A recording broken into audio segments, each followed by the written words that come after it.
یا رسول اللہ اس کا معنی تو میں بھی نہیں جانتا ہوں، آپ کیسے سمجھ گئے؟ بے شک علی کمپلیٹ آگے بڑھیے، فہم کو لہم سمجھ گیا، آگے بڑھیے، مین آگے بڑھیے، سمجھ گیا۔ یا رسول اللہ میں لا رہا ہوں اللہ کی بارگاہ سے، میری سمجھ میں نہیں آ رہا، آپ کیسے سمجھ گئے؟ آپ نے یہاں سے لیٹر لکھا لاکڑی کی سرزمین سے حیدرآباد میں اپنے دوست کو، اور آپ نے وہ لفافے میں پیک کرا ڈاک خانے میں دے کے آئے۔ پوسٹ مین کی ہے، ڈاک خانے کی کیا ذمہ داری ہے کہ آپ کا لفافہ کھول کے دیکھ سکتا ہے؟ اگر اس نے کھول کے دیکھ لیا آپ اس پہ قانونی کارروائی کر سکتے ہیں۔ کوریئر جتنے بھی ہیں یہ ان سروس کا کام کیا ہے؟ صرف آپ کے لفافے کو پہنچانا، یا تو بھیجنے والا جانتا ہے یا اس کے اندر کیا ہے جس کے پاس بھیجا جا رہا ہے وہ بتائے گا، وہ جانتا ہے۔ ایسے ہی جو قرآن کریم کی جن آیات ہیں ان میں مقدہ ہے، یا تو اللہ جانتا ہے یا ان کا معنی کیا ہے رسول اللہ جانتے ہیں، جس کے پاس آ رہا ہے رسول اللہ جانے۔ تبھی تو بریلی کا امام والا حضرت بولے اور کوئی غیب کا تم سے نہار بنا جب میں خدا ہی چکا کرتے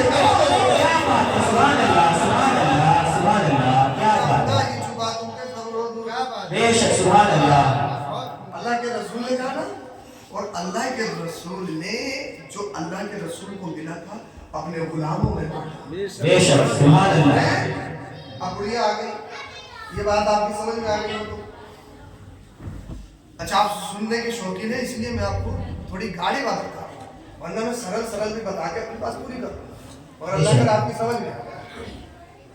اب بڑی آ گئی اب پیرانے پیرتا سے یہ روشن ضمیر حضوروں سے پاک، بیٹیاں تو ہیں بال بھی بہت ہے، کوئی بارش نہیں ہے، بیٹا ہے۔ اچھا سرکار کو سے پاک نے لوہے محفوظ پہ نظر ماری، یہ آسان کام نہیں ہے لوہے محفوظ پہ دیکھنا صاحب، بڑا مشکل کام ہے، اور یہ ولایت کے اعلیٰ منزل کا نام ہے۔ بے شک اس میں انسان کو اپنے آپ کو فنا کرنا ہوتا ہے، جسے فنا فی اللہ فنا فی الرسول کہتے ہیں۔ اگر جینا ہے تو اللہ کی رضا کے لیے، مرنا ہے تو اللہ کی رضا کے لیے۔ بے شک دنیا میں اگر جو کام بھی کریں گے رسول اللہ کی محبت میں، اگر کسی سے نفرت کریں گے تب رسول اللہ کی محبت میں۔ بے شک اپنی ذات کا کوئی معاملہ نہیں ہوتا ہے اس میں۔ اس مقام پہ جب پہنچتے نظر ولایت ڈالی، لوہے محفوظ پہ دیکھا، کہا تیری قسمت میں بیٹا ہے۔ اچھا اگر چائے بیکار نہ ہو تو تھوڑی دیر ہو، بس صبر کر لیجیے، کام خراب ہو جائے گا۔ اور وجہ یہ ہے کہ صبح چائے کے چکر میں میری بات نہیں ہے، اچھا ناراض تو نہیں ایسا نہیں کہ میں چائے کی آپ کا گھاٹا کر رہا ہوں، جب میں نہیں پیوں گا تو مہمان کو چھوڑ کے آپ کیسے پیو گے؟ بھائی مہمان بیٹھا اور آپ پیو تو اچھا لگے گا، اور اگر میں چائے پینے لگا تو پھر تقریر کیسے ہوگی؟ پھر دوسری بات یہ ہے آپ چائے پی رہے ہیں، ہم نے کہا سبحان اللہ بولو، کسی نے بولا سبحان اللہ، تو کسی کا سر بھی جل سکتا ہے، تو بھائی حادثہ ہو سکتا ہے نا، چائے کسی اوپر گر سکتی ہے، تو میں اپنا فائدہ نہیں آپ ہی کا فائدہ سوچ کے میں نے منع کیا ہے، اور وہ تھرمس میں ہے رہ سکتی ہے زندہ، اسی لیے منع کیا۔ اگر کف میں آ جاتی تو پھر منع نہیں کرتا کیونکہ موسم دوسرا ہے، ابھی رہ سکتی ہے وہ چائے آ گئی تو صاحب بہرحال بھیا چائے میں نہ جانے کسی کیا کم بناتے کچھ معلوم تھوڑی ہے، چائے بھی چائے ہے۔ بہرحال سرکار غوث پاک نے لوہے محفوظ پہ دیکھا کہ تیری قسمت میں بیٹا نہیں، بڑھیا بڑی چاہت تھی حضور، اگر قسمت میں ہوتا تو تمہارے پاس کیوں آتی؟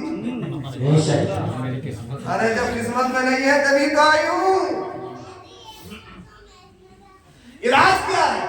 اب یہاں پر دیکھیے عورت اس دور کی یہ جانتی ہے جس عمر میں بچے نہیں ہوتے ہیں، مگر عورت کا عقیدہ ہے غوث پاک کی بارگاہ میں جاؤں گی، نظر کرم ہوگا، کام بن جائے گا۔ سبحان اللہ سبحان اللہ سبحان اللہ سبحان اللہ۔ جانتی ہے عورت یہ صحیح پہچان رہی ہے۔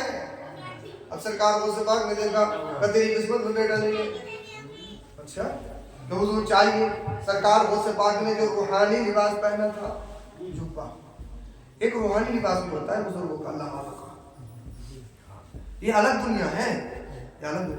بہت سارے فوٹ بات پہ آپ کو ایسے ملیں گے پاگلوں کی طرح، دیوانے، ان میں سے بعض بڑا پہنچا ہوا ہوتا ہے، بے شک سمجھ رہے ہیں، مگر ہر ایک نہیں، نشیڑی کو بھی مست بتا رہے ہو،